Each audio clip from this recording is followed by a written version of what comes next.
The past is always here, haunting our homes, standing over us at night.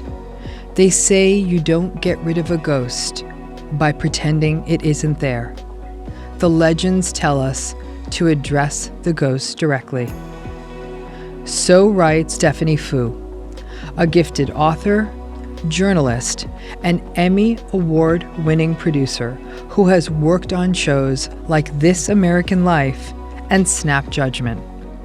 Her journey through complex post-traumatic stress disorder, originating from significant childhood abuse and culminating with both of her parents abandoning her before the age of 18, is a poetic masterclass on complex trauma and the ongoing journey of feeling whole after these kinds of experiences.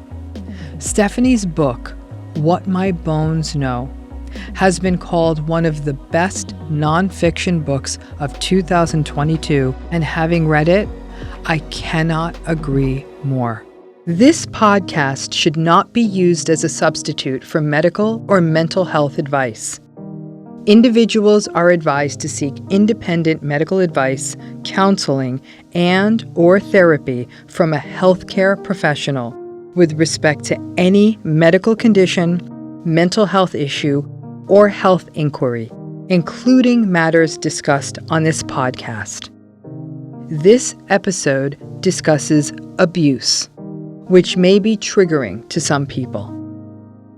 The views and opinions expressed are solely those of the podcast author or individuals participating in the podcast, and do not represent the opinions of Red Table Talk Productions, iHeartMedia, or their employees. Stephanie Fu, I'm fangirling for a minute, and I read your book. And when I read your book, I was actually on an airplane. And there's something about an airplane, the sort of the dark, it was a night flight, it's dark, you're alone, it's the whooshing sound of the airplane, it's almost womb-like. And I cried so much that the flight attendant actually had to check on how I was doing. And I wasn't crying from a place of sadness as much as, and I'm actually getting teary as I'm thinking about it now, there is such a recognition in your book. Decades of working with clients who have had experiences like yours, people who are close to me who have had experiences like what you detailed. You hit it in such a special way. And then you took it to that journey of healing. So not only did I feel like you were able to use language, you're an amazing writer, you were able to use language to capture something that I feel, and this is what's so unique about complex trauma, that's so uncapturable. You also left us with a story of hope. So I want to thank you for that, because even if all I get to say to you today is thank you for the gift you've given not only to survivors, but frankly to clinicians. I think that complex trauma is still a very misunderstood phenomenon in mental health. And more than any textbook, I actually think your book should be in the hands of every trainee, every graduate student, and frankly, every therapist in America, for what you've captured, not only about complex trauma, but about the cultural frameworks, which often gets missed in this conversation. So again, from me to you, we can even end here, and I say thank you to you, but we're not going to end here. Wow. Where I'd like to begin, actually, I want to get to your story, but because we keep using this term complex trauma, for you as a survivor, I would love for you to lay out, for anyone listening today, what it means and what complex trauma has meant to you. But more than anything, from your perspective as a survivor, what is complex trauma? You can get traditional PTSD from a single traumatic event. So let's say you're in a car crash, you can get trauma from that. I think complex trauma occurs when the trauma happens over and over and over again. And so it's kind of like if you were in a car crash every week for 3 years, But of course, unless you are tremendously, tremendously unlucky, that's not going to happen to you. Unless somebody in your life or people in your life are really letting you down. So complex trauma happens the most in cases of child abuse, having an abusive partner, living in a war zone. Yep. So it sort of does really deteriorate your trust in relationships in other people, because it means that you have been let down hundreds, if not thousands and thousands of times by people, very often people who are supposed to love you and take care of you. And that is a deeper wound, I think, than trauma from a singular event. Yeah. And so, of course, it becomes more complex to heal. How old were you when that model, that framework of complex trauma was given to you for the first time? I was 30. Okay. 30. Yeah. The reason I'm asking that is obviously you were a child, so you were in a different space, but that meant for your late adolescence and into your adulthood, you must have been walking around in an experience that didn't make sense to you. I knew I was depressed. I knew that I was anxious. I had, self-harming thoughts from when I was 12 years old. And I suspected that it had something to do with my very unstable childhood. But I don't think that I quite understood the gravitas of how my childhood was affecting all of my day-to-day interactions until I finally got the diagnosis of complex PTSD. So I'd like to go backwards now. And again, you talk about it in the book, but not everyone listening has read your book yet, though after this interview, I hope all of them do go out to get the richness of all that is in your book. Can you take us back and lay out for our listeners what this childhood looked like? I grew up in San Jose, California, in a immigrant community. My family was comfortably middle class. When I was 13, my mom left, and when I was 16, my dad left for another family. So I spent the last year, he left me the house, so I spent the last year of high school or so, year and a half, sort of raising myself. First of all, thank you for sharing that. How did you make sense of this as a child? It was all my fault. My parents said it was all my fault, and so I internalized that. And I think if it's the parents' fault that they are chaotic, a child cannot deal with how painful that is. And so if a child thinks it's my fault, then they have some element of control over it, and they still have some figures that they can idealize. And so that was very classic in my case. Your case is interesting, though, Stephanie, because in Judith Herman's work in saying that the child takes responsibility for it, that's going to be normative across the spectrum of abuse a child can experience. It's a survival behavior, right? It facilitates attachment. If they're the good ones, then I can still be safe, right? In your situation, though, it was leveled up because your parents literally articulated that their abuse of you was your fault. They were hitting you because it was your fault. They were saying these things because it was your fault. Yeah. There was no interpretive moment here. They were actually handing you that script. That's true. Yeah. And that was all the more striking to me because in terms of, as I was reading that as a therapist, the idea of how do you undo this when this is not a little sort of survival trick the child was engaged in. This is literally what you were being told. I internalized that, and I think even now, and probably my whole life, the battle will be to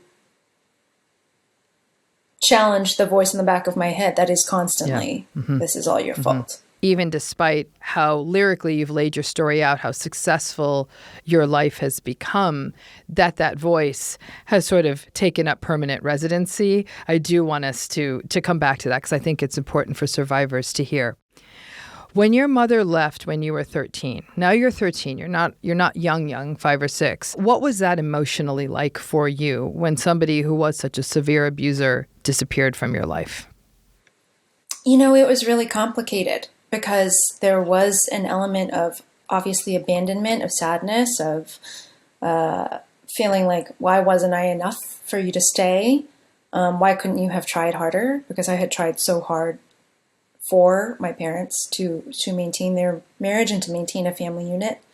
But at the same time, there was a lot of relief. And because I wasn't being beaten every day, that's kind of nice. It was a great reprieve. And it was a very complicated time emotionally for me because I think, my mom was very strict, very obsessive about grades and performance. And so I think when she left, I kind of went buck wild in terms of having total freedom. Nobody was watching over me. My dad was sort of like very absentee parent. And so there were times when I was like, why isn't anybody parenting me? And I almost missed some form of that guidance. But overall, I think it was mostly relief. And when you said you went buck wild, how did that look? How did that affect you in terms of school, peer relationships, any of it? What did that look like? Yeah, I think just like demolishing relationships left and right, being very, very angry. I, for a couple of years, just failed every class and just stopped doing any of my extracurriculars and just kind of, I don't know, watched TV and surfed the internet and ate cereal all day long. Then it's just you and Dad, okay, for a few years. What was that like? My dad needed to be parented. It became a very parentified relationship where I was taking care of him because he was very emotionally unwell after the divorce. He had a lot of feelings of abandonment, of loneliness, of hopelessness. And so I sort of had to take care of him. And we sort of became best friends in a weird way, partners in crime, where he really relied on me, but he would also let me do whatever I wanted. And after a couple of years of that, he did leave too because he got a girlfriend. So then I was just totally on my own. Stephanie talks about her father needing to be parented. That right there is a signature of any antagonistic parenting relationship. The child has to step in and take care of the parent, which effectively means that the child's needs have no place in the relationship. This caregiving reversal may not happen in as extreme a manner as it did for Stephanie, but many people with egocentric parents will recall that it was about meeting the parents' needs and wants. Children's needs and children's wants were at best secondary. And that set up a precedent going into adulthood of not having learned how to express your needs if you came from this kind of family or parental relationship. That part of your story, Stephanie, was really striking to me, right? So what was stunning was that there was literally no recognition in your environment that a child has been abandoned once. Okay, 13 is a child, because child's been abandoned once. And the only remaining adult was so focused on his needs. I think that it's actually a really compassionate take, that he needed to be parented. But in essence, though, still, you as the child was the vessel of addressing your parents' needs and being the tool they used to regulate. As a reader, you're like, all I want to do is protect Stephanie. I want to know let her know she's going to be safe forever. But in fact, your father immediately pivoted into his own needs and then cultivated a new relationship and got up and left. How does one make sense of a second abandonment prior to the age of 18? I think at that age, it was a combination of rage and self-loathing, because there was this part of me that understood that this was, how do you leave a child who's already been left? How you have to be a patently selfish person to do something that irresponsible, that cruel, that heartless. On the other hand, maybe that everyone leaves because you are the problem. Maybe everyone has left me because I am unlovable. And so that is where this deep set belief really sank in, I think, is my senior year of high school, that like, if even my parents cannot love me, then who can? Yeah.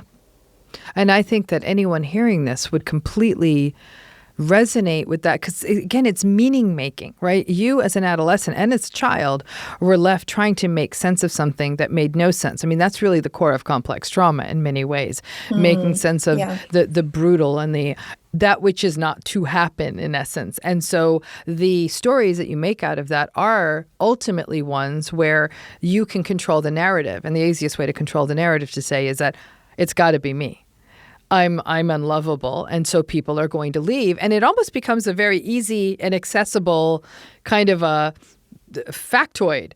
I'm unlovable, and people are going to leave. It becomes a self-fulfilling prophecy. Exactly. So talk to us about that. Talk to us about the self-fulfilling prophecy then. How did that unfold for you? I think that if you believe inherently that you're unlovable, that like all of your relationships going forward are therefore going to be based on intense fear, right? Again, this is the root of complex PTSD. You don't trust anyone, right? Because how could you when you have no model for being loved appropriately? And so I think anytime somebody tried to give me love, I was very skeptical. I was always looking for the out. I was like looking for the reason why they were going to leave, the reason why. And so it built this paranoia. Nobody wants to constantly be assuring their partner, yes, I do love you. You know, that gets kind of old. And yeah, I mean, I would absolutely pick fights, blow things up because I saw something on the horizon that perhaps was not there, but then manifested it. And yet, as you know, as you say that, again, from my shrink seat, I'm like, well, that absolutely makes sense, because then you were going to be safe, right? All trauma behaviors are safety behaviors. And that's what you were doing. But for you, it was basically, you're not thinking of, it's not tactical, right? It's just, it's happening. And no one around you is a trauma therapist. They're your friends. And so that only is then going to add to that sense of loneliness, but it also fortifies the hypothesis everyone leaves. When your father left, so now you're going through, it sounds like part of your junior and all of your senior year alone. Was this known to the other people around you, to your peers, to your teachers, to any other adults in your environment? This was not known to my teachers. It was known to some of my peers, but not all of them. My boyfriend knew. It's funny. I thought I was just telling everyone. I thought everybody knew this.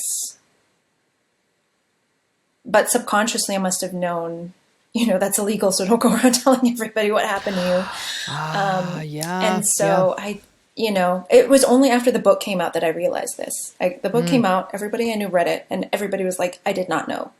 And I was like, how could you not know? But yeah, a lot of, like, one of my very, very good friends said, you know, I went over to your house senior year and I opened your refrigerator and there was nothing in it. There were no condiments, nothing. There was a Brita filter and there was a couple of slices of pizza. And I was like, where's all your food? And you said, oh, my dad bought me a pizza last week. And she remembers at the time thinking, like, that is not how you take care of a child. I think the only people who knew were children. Wow. They didn't have the power to do anything. No. Was there an intentionality in you not sharing it? Like, were you very aware? Because it was an interesting, as you put it, the way you just put it, if people knew, there might have been its own destabilization that came from that. Right. I mean, even as a child, my parents were always like, don't say what happens because then you'll get put in foster care. And that in and of itself is really terrifying. And at that point, I was like, there's the devil that I do know, and there's the devil that I don't. And what I know is that I can take care of myself. And I had this like very strongly independent streak that, of course, lots of CPTSD survivors then maintain, that all we need is ourselves because we're the only ones who can trust. And I thought, I would rather do this than like be put into a home with potentially more abusive parents. There was a particularly poignant scene in your book, Stephanie, when a neighbor got involved. The neighbor had, been hearing things, and it was almost like she couldn't take it anymore. And she came over. She came across the street. She came over to the house. And how that entire scene unfolded with you basically ultimately saying nothing's happening, nothing's happening. If you feel comfortable talking about that scene, we can. If you don't, I understand. It was an absolute profound example of the double bind a child is in these situations. When somebody actually can come along with safety, the chronically abused child has to deny that safety. And I was angry at the neighbor. The neighbor was trying to protect me, and I see that now. But at the time, here was this person coming in, doing their best to try to help me. But this seemed dangerous because this person was like, I'm going to call the cops. And you don't want your mom to go to jail. You don't want your parents to go to jail. My mom was, obviously scared, but very much denying anything happened. And so the safest option for me was to deny. And so I got on my knees at my neighbor's feet and just begging her, please don't call the cops. And I still, knowing what I know about the foster care system. Correct, yeah. Still not sure that wasn't the correct answer. I don't disagree. And that's exactly what I felt when I read that part of your book. So anyone hearing this conversation who hasn't read the book, their question may very well be, well, didn't Stephanie have extended family? And you did, but a lot of them were overseas. They were all in Malaysia. Yeah, they were all in Malaysia. When you would visit Malaysia, how did they were also attempting to make sense of this. How were they making sense of this experience you were going through, or were they completely unaware of what was happening? They were not aware of a lot. They were not aware when my dad left, because we were mostly in touch with my father's family. Oh, I see. My mom wasn't very close with her family generally. And so they all knew how bad my mother was. They understood the abuse in that sense, because they had seen it. Because my mom would beat me when we went back to Malaysia. My mom would scream at me in front of my whole family, and so they thought that she was quite monstrous. And so they would try to spoil me when I was there. They would all try and constantly say, "What a good girl! What a good, well-behaved girl! Hope guai, and to sort of convince her and me maybe that I was not the devil child my mom made me out to be. That dynamic, Stephanie, of you're the favorite, you're such a good girl, we like you so much. It's so interesting because in a way, and you actually talk about Pete Walker in your book, who is a renowned trauma and attachment therapist whose work I really, really admire and respect. But it's as though your entire family was engaging in what we call a fawn response, as though they were almost trying to win over your mother, but not to protect themselves. It was like fawn response by proxy. It was as though that if they could somehow win her over and convince her of your goodness, that you could be safe. But the thing that they couldn't do was confront her directly about her behavior. Yeah. And that to me, they were all too afraid of her. That's it. Themselves. They were afraid. And in a way, it had to be all the more confusing for you as a child. How much of that was cultural, their unwillingness? I mean, was that cultural? Do you think that would have happened in any culture in the world, that family members wouldn't be able to address how your mother was coming at you? After I did my story, lots of Malaysian Chinese people did reach out and they were like, this resonated with me, but lots of white people did too. Yeah. Americans. Yeah. And so I don't think it's purely cultural. I think that lots of people want to maintain the status quo and are really terrified. And I think a lot of people are I think in our culture, it's very much stigmatized to criticize other people's relationships. Yeah. You know, Yep. it's sort of like, oh, clearly your partner is not the best, but I'm just gonna keep quiet about it because that's your life, your thing that you need to figure out. Nobody in our family had ever gotten divorced. Yeah. Nobody Yep. in our family had ever gotten counseling. I mean, you know, so yeah, I think, and even in America, that this is the 90s, that wasn't made very accessible to us. It wasn't quite as mainstream as it is now, seeking therapy. When you were young, okay, so before the age of 20, did anyone ever take you aside and said, Stephanie, what's happening here is not okay? In your family, in your extended family? No. No. You know, again, that often is enough, even if the abuse doesn't stop, that moment of validation of what you're enduring is absolutely wrong. I'm not saying it would end the cycle, but for a moment, it would take the person surviving it saying, okay, I'm not crazy. This is not okay. Yeah. It's the crazy making thing that drives you. Yeah. Yes. So now I want to shift a little because now you go into adulthood and you get involved in journalism. And what was so, compelling about your story was you're like, that's what I want to do. You really kind of got your eyes ultimately razor focused on the position you wanted. And you put your head down. You got a college degree. You did well in school. You put your head down and you had a clear goal and you went for it. I think that many people who hear a story like yours will think, well, a person after this is going to be completely addled and scattered and doesn't know up from down and right from left. You instead became ridiculously focused and had a extraordinary work ethic and ambition. Can you link these two processes? Because in a way, they almost feel disconnected when we think of how we're told stories of trauma. I think lots of people dissociate when they go through trauma. And my favorite form of dissociation was work. When you have a fancy job, like working at This American Life, people look at you a certain way. They want to be friends with you. They want to be near you to soak up your power. They think you're interesting. And so like the cachet that I got through success was a great substitute for real love, I think.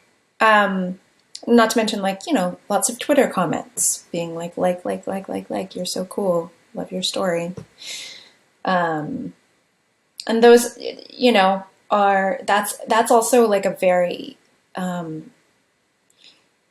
surface level form of love and appreciation, Sure. obviously. So it doesn't feel as good, but it also doesn't have as much weight and fear associated with it. Because I don't have to do anything to maintain this relationship except keep being successful. You raised something so interesting, which is this idea of achievement and attainment as a trauma protective behavior. Because what it did was, like you said, it would foster people coming into your life, but it was protective because it was in a strange way. And I never thought of this until you were just talking. Your achievement and the cachet, as you put it, it created this. People could then love the cachet and you wouldn't have to worry about them having to love Stephanie. And, and I think about people who get advanced degrees and all of that like that. To be very transparent with you, I was very much told that. I thought okay, if I get a doctorate, at least I'll feel legitimate.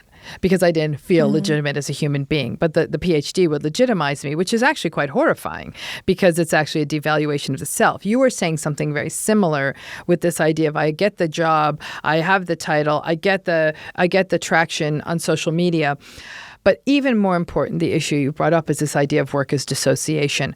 We don't think about it that way, least of all in a capitalist society, right? But that this idea that we actually fetishize people who work around the clock and get up at 5 a.m. and did an 18-hour workday, that in fact, many times, that is a dissociative experience. It dissociates from feeling. And another important point is, I think when we talk about dissociation, the error people make is they go right to Sybil and a person who has multiple personalities. And it's not that at all. It's a real numbing and a distancing and detaching from feeling. And so the fact that you're bringing in work to be in that space is really quite significant. And so I thank you for bringing that point of view. This idea of work as dissociation, and pick up on that, because I think that was a really important point you're making here, you made in the book. Work is something that is so hyper-valued that we're thinking if somebody works all the time and succeeds at work, well, then nothing could be going wrong for them. There was this one moment, I would always give this talk at this fancy college, and this guy would always make some comment about like how amazing it was that I was like, 27, and that I was where I was, and how it was so astronomical. And I think the last year I did the talk, I never got invited back after this, so maybe I shouldn't have said it. But I was like, I don't know that I recommend having such an astronomical rise, because I don't think, I think that working this hard is not sustainable. And I think I would have had a longer career in radio if I had not burned myself out to that degree. But yeah, all people see is, wow, that's so shiny and perfect. And yeah, it also reinforced this idea of Stephanie's so strong. Stephanie doesn't need the help. Correct. And I think that what ends up happening is we kind of get into this sort of resilience porn kind of place, which is, she's so resilient. Resilience is great. But resilience is synonymous only with success. So. Correct. And that it is, yes, there's a certain amount of resilience that you'd gone through all of this and were able to show up in this way of being productive, which is, again, also an overvaluation of productivity as sort of like this measure of a person. But what we don't tend to do with friends or family or anyone, colleagues, so we don't tend to want to look under the hood, like, are they okay? Just because they're productive, just because they're working hard, like to punch out what some of these definitions of resilience are rather than just this kind of hardworking, productive piece. Because I thought that was a really fascinating part of your story.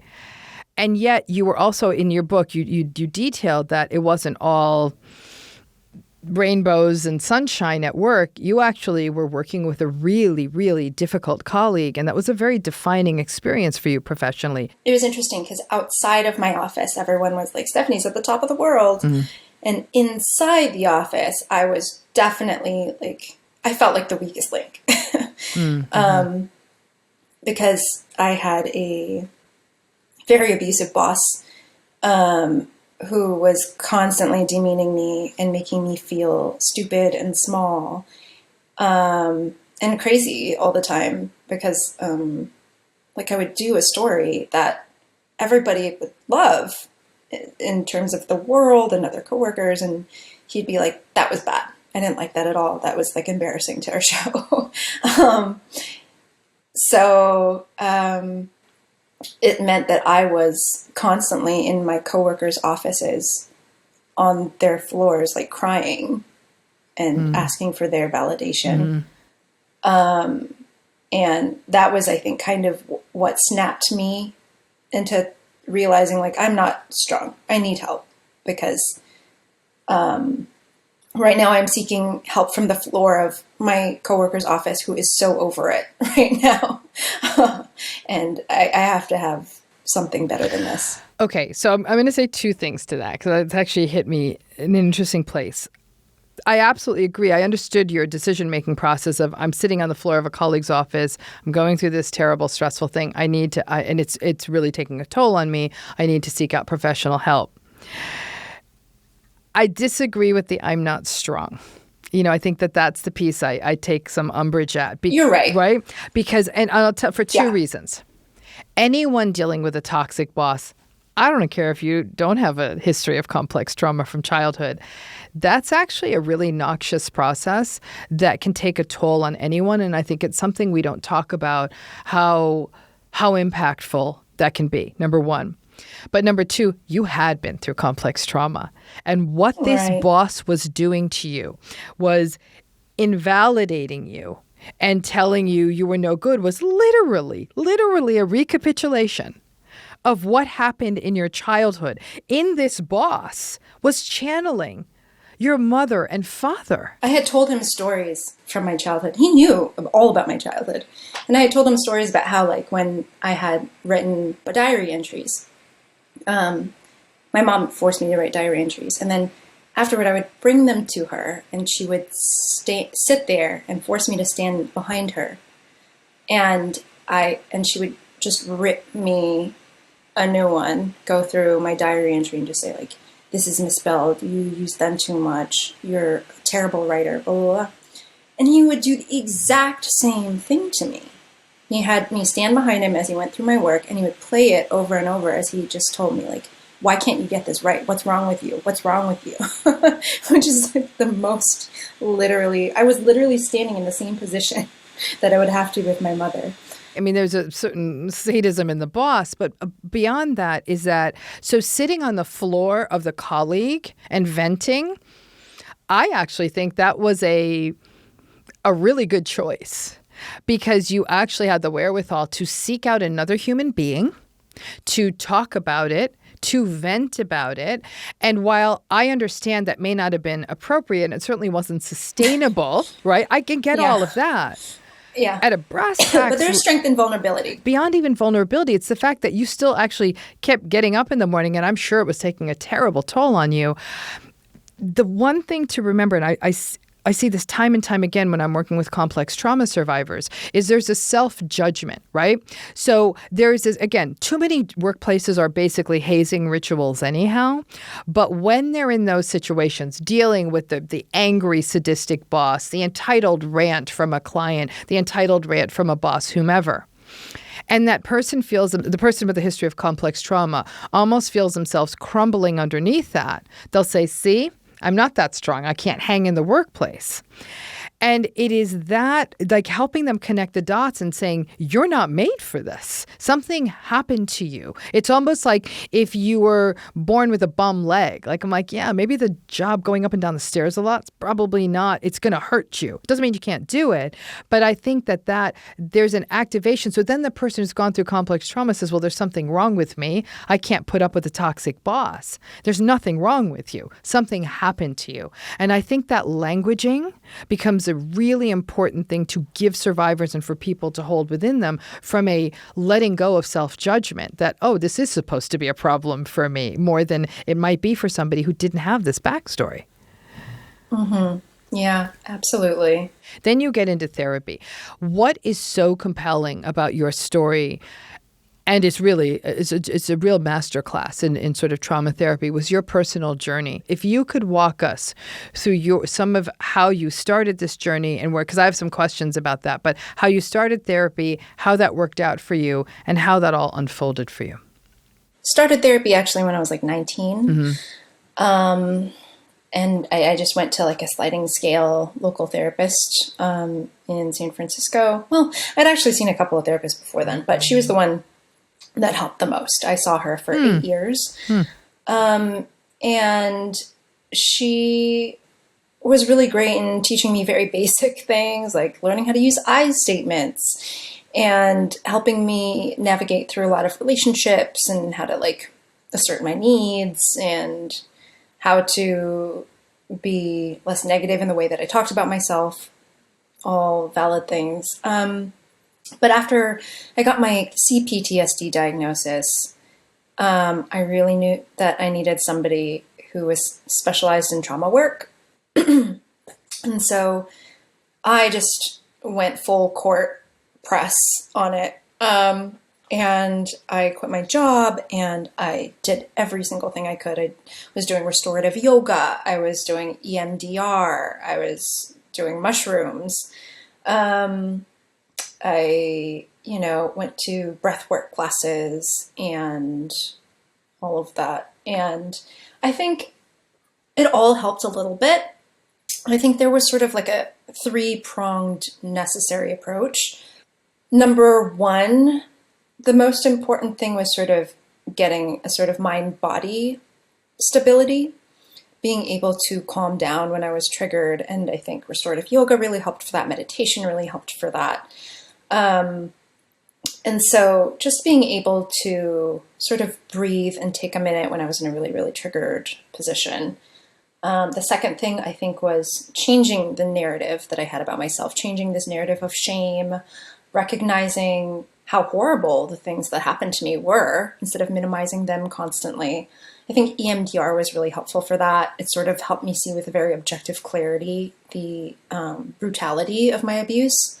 And lastly, I think, and this is something that we don't really talk enough about in the therapy sphere, was relational therapy, sort of building up my ability to trust other people, learning how to carry on a conversation kind of from scratch with people, learning how to be curious about their cues instead of sort of constantly jumping to fear whenever they might have a frown or a change of tone in their voice or whatever.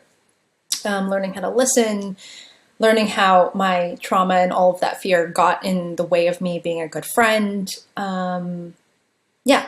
Sort of relearning all of that with a therapist was very important. Did you do all of this with one therapist or did you do it with different therapists? I think the journey began with many therapists, and I think they really set like a very good foundation to do more work. But I think kind of the revolutionary work came with Dr. Jacob Hamm. And the therapy that we did do was also really unique because we recorded all of our conversations, all of our therapy sessions. Then immediately after, I would go and I would transcribe our entire therapy session, put it into Google Docs. And then he and I would go through all of the minutia of that session in Google Docs and make comments about like, here, Stephanie wasn't listening. Here, Jacob wasn't attuning to her.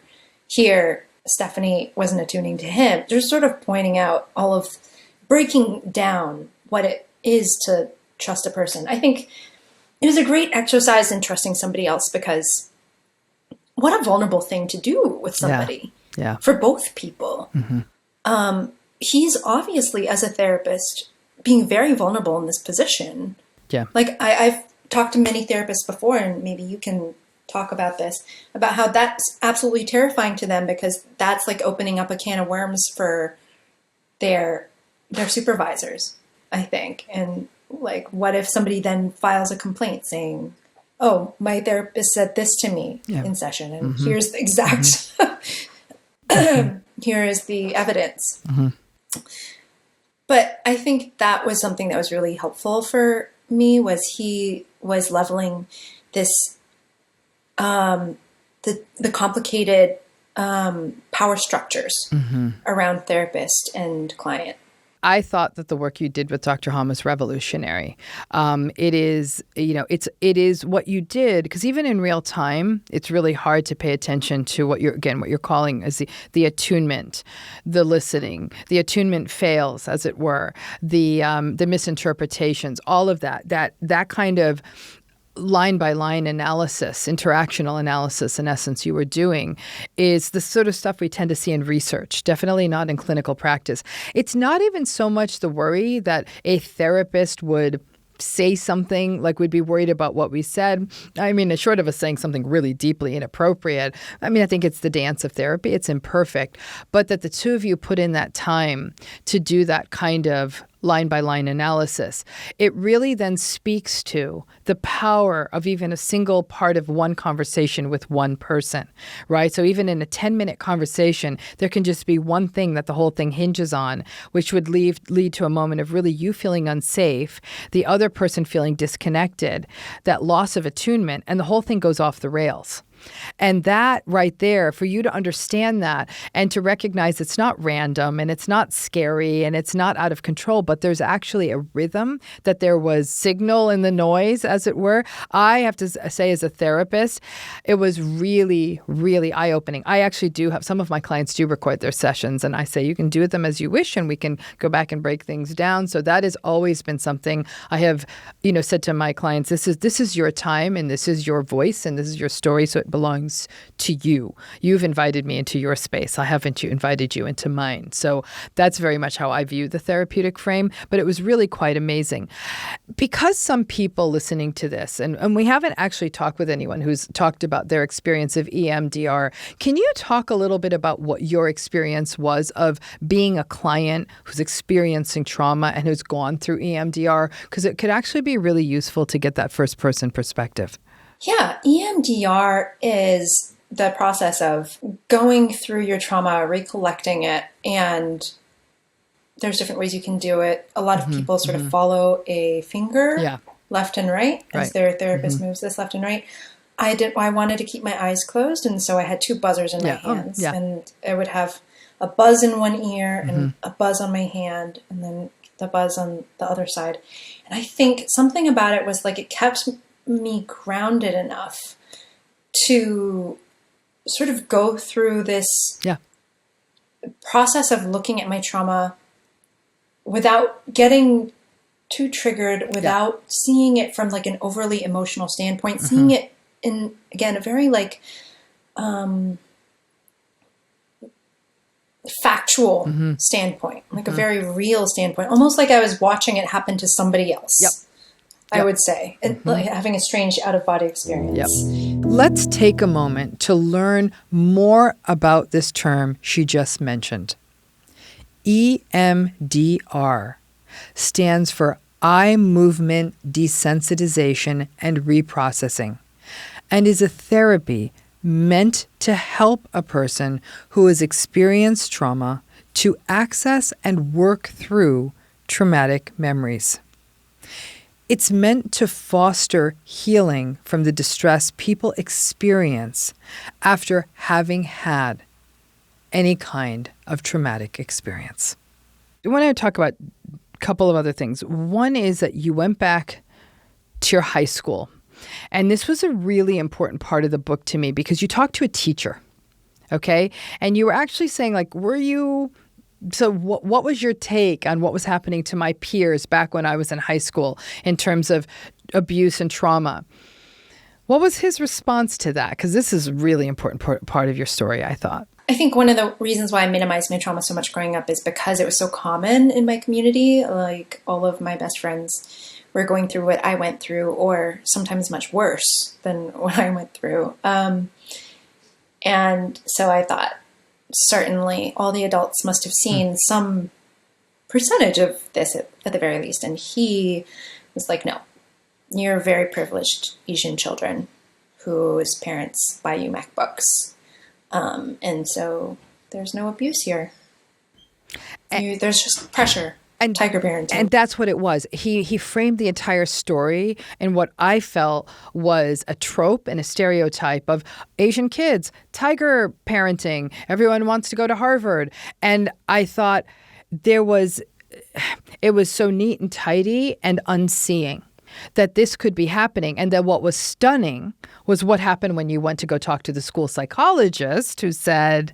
Who said that hundreds and hundreds of her students were still being physically abused.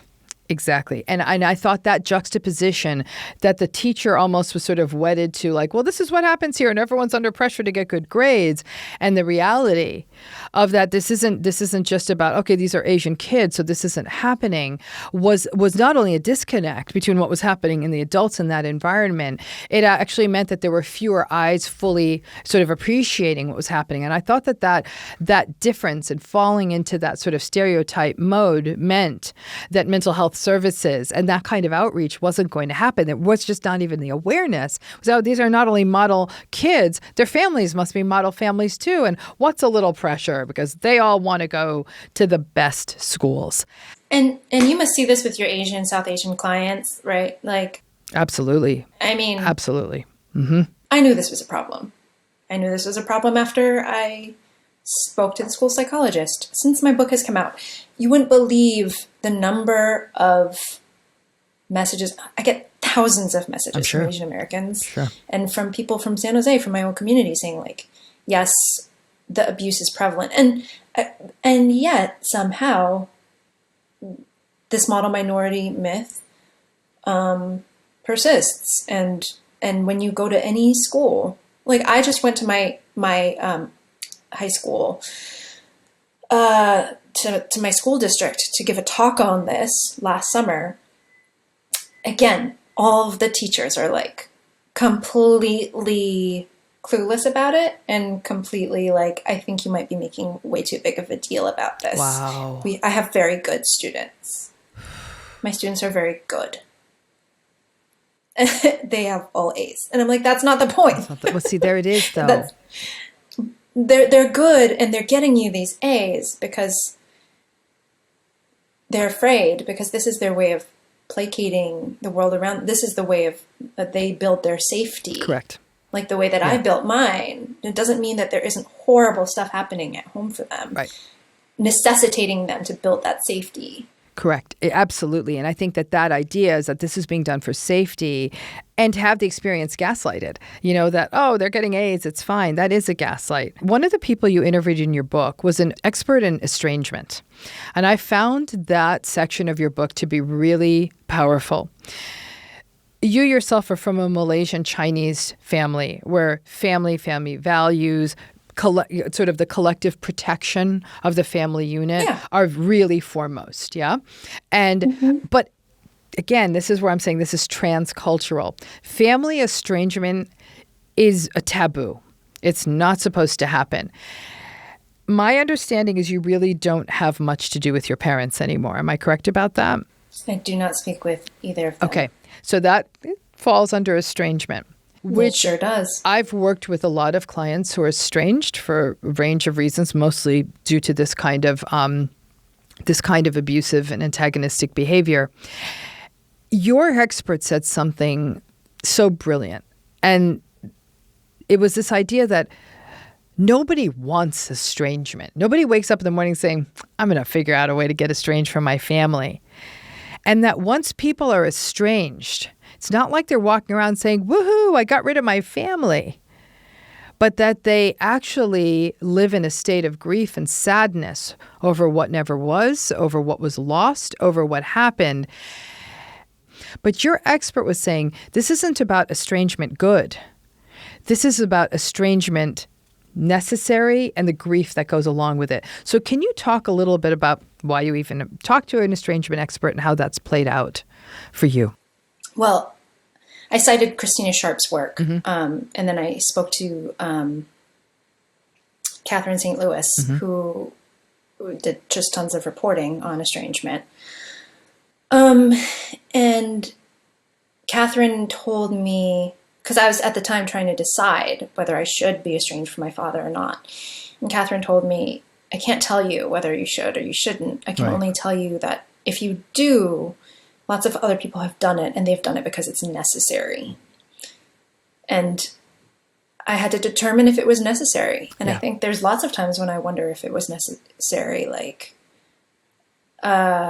less now that it's been a few years. But I think, it was necessary for my mental health. It was necessary to protect myself. And I could not stay in a relationship. I think I have relationships with tricky people, but I think ground for what I think is appropriate, whether I'm going to keep you in my life or not, is whether you're going to try.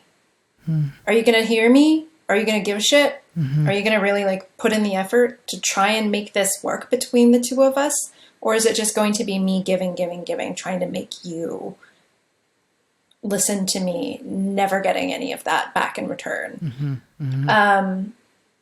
And I think with my parents, they didn't want to try. They have not prioritized me in 20 years, basically, in any way, shape, or form. And so just having a relationship like that, anyone knows, is totally draining. Yeah. And totally, as we were saying earlier, crazy making. And to those who in the mental health establishment who are like, fix the relationship at all costs. Yeah. I am not against reconciliation. I'm not against reconciliation with my parents. But you have to recognize that, like, for reconciliation to happen, you need more than just the person who has been abused. Right. And often, especially in terms of people of color, in terms of immigrants, you need a whole community. Yes. They need community support from, like, the person who is doing the abusive, who is being abusive, often is not being abusive out of just total, like, carelessness. They often have deep, deep wounds themselves. Mm-hmm. They often have, like, deep mental health crises. And it was kind of like what I was talking about earlier. There's all this stigma culturally that's preventing them from getting help. There's all this, they don't have the resources. Like, the mental health establishment in the United States is geared mostly to help intellectual white people. Okay. There aren't enough culturally trained therapists who can support them, who can sort of help them in a way that brings in community, that brings in their religion, that, like, that provides them therapy in a destigmatized way.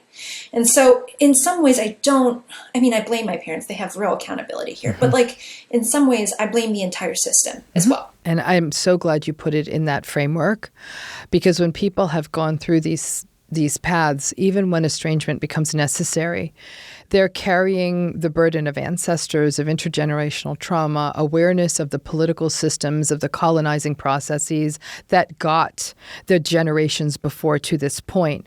And that really complicated balancing act of having to save yourself, but to do so knowing that history is actually the legacy of every community of color in this country, frankly, and any marginalized group in this world. So it is something that is such a painful part of this journey, and I think it results in a persistent grief that we don't ever fully move past. So I really thank you for putting that so clearly, because I think that is the call to arms for this entire mental health around the world, is that we can support survivors, give them context, support people who are engaging in this behavior, and move from there. But I want to, as we come to our end, what is so beautiful about your story is that it has, I consider, a happy ending.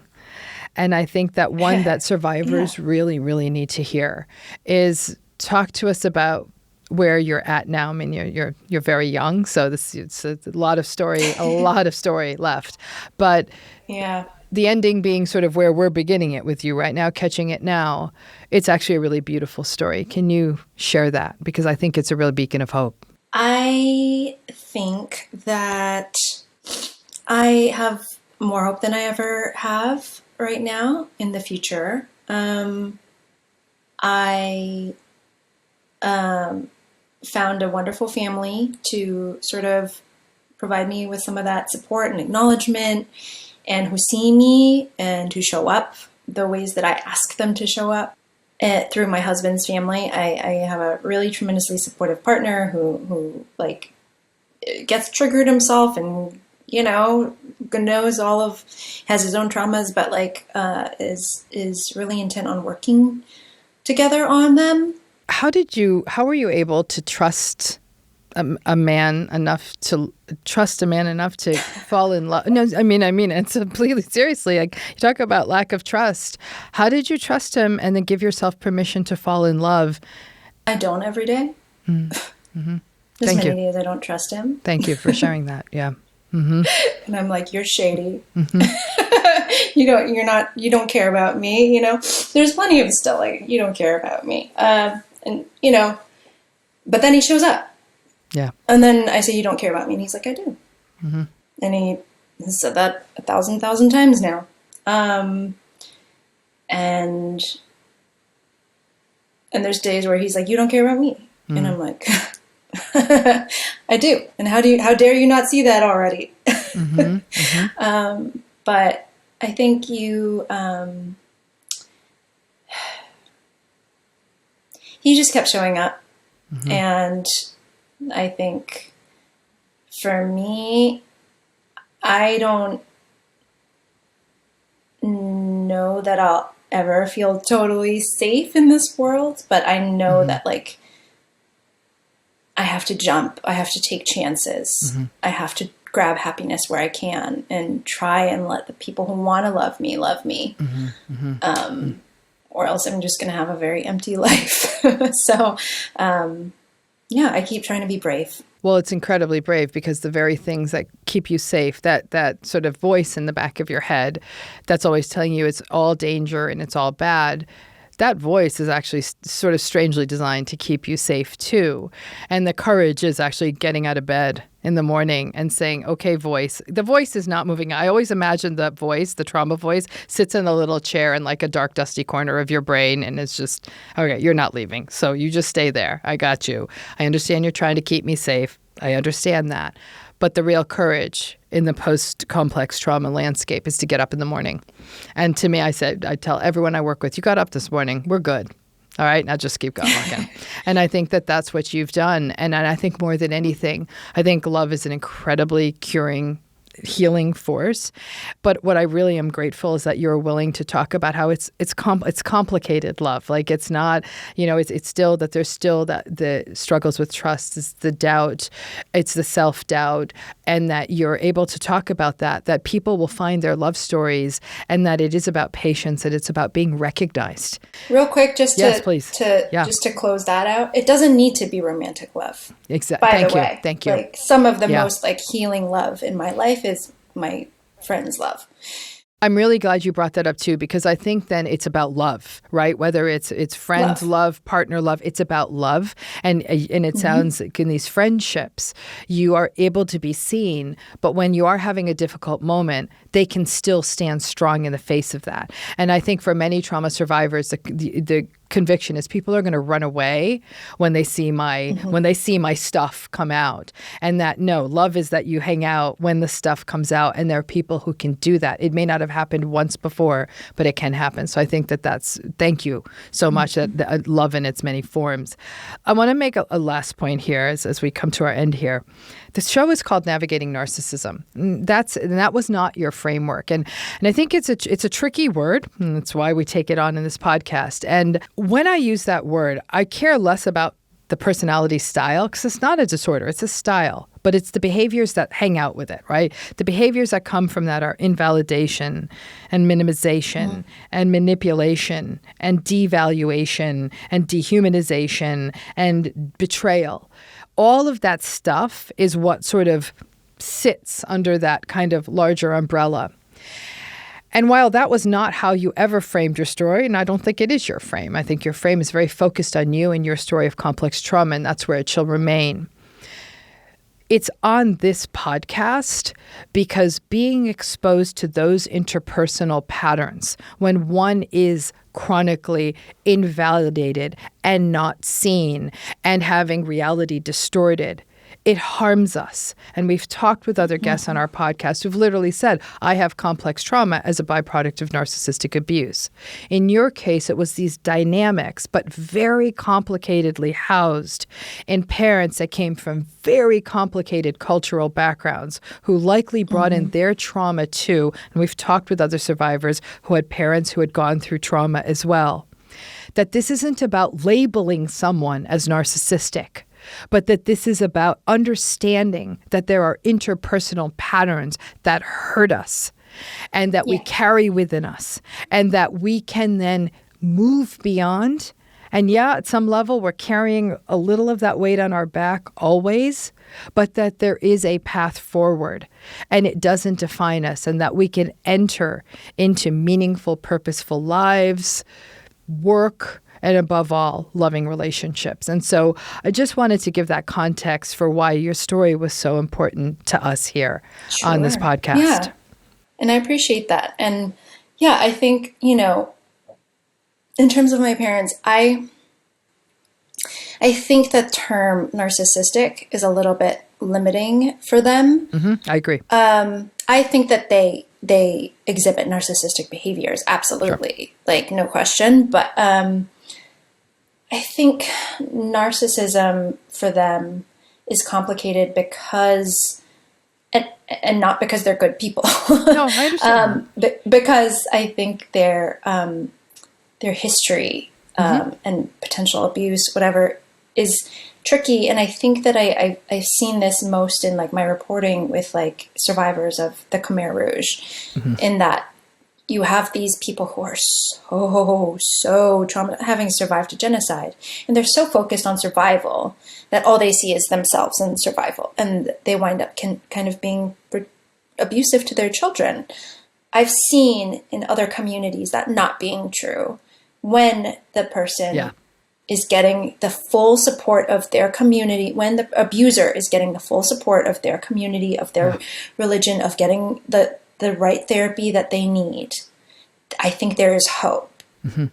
I think that is not accessible enough in this country right now, enough for the vast majority of us to make those repairs. I absolutely agree.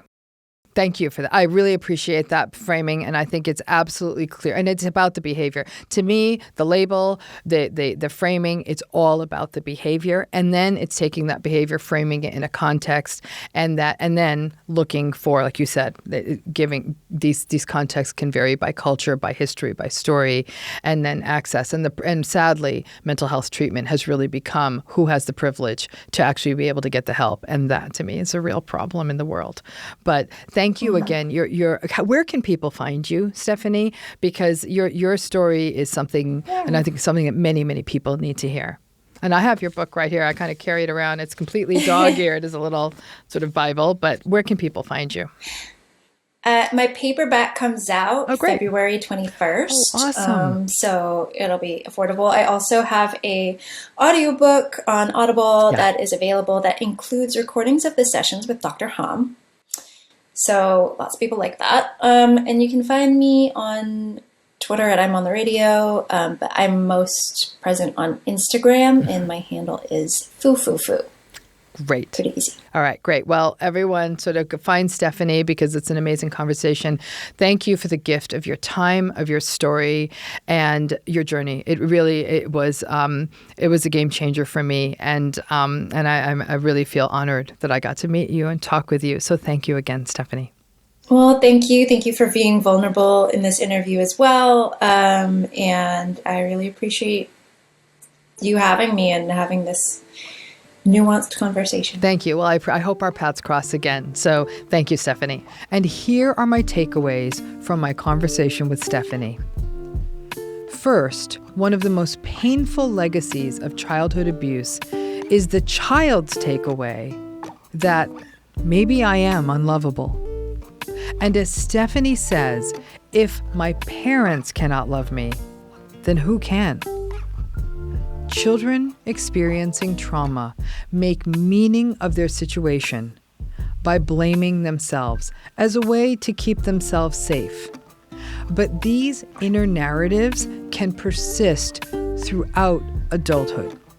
These beliefs can drive decisions throughout life that support that unlovability, and therapy is essential to address these deeply held beliefs. For this next takeaway, seeking safety is a primary motivation of a trauma survivor, and that sometimes can get distorted. For example, when Stephanie's neighbor tried to intervene when she was a child, Stephanie felt she had to protect her mother. When these cycles show up in adulthood, it can mean that turning away from genuinely helpful people and then justifying the harmful behavior of others. And these safety behaviors may also involve doing well at work or at school, and because doing well is valued, these behaviors are often missed. For any survivor, it means taking a hard look at your life and questioning how you may use practices like working hard and succeeding as a way of distancing from your pain and feeling safe.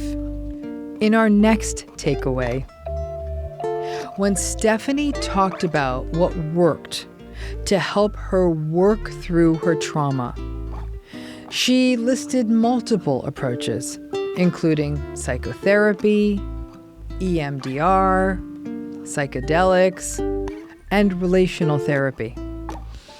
What she found most useful was learning at an almost microscopic level, learning how to relate again, learning to trust, converse, be curious, and not to go right to fear from interpersonal cues like a frown. Complex trauma steals this basic skill, but it can be life-changing, and the way she did it was inspired and unique.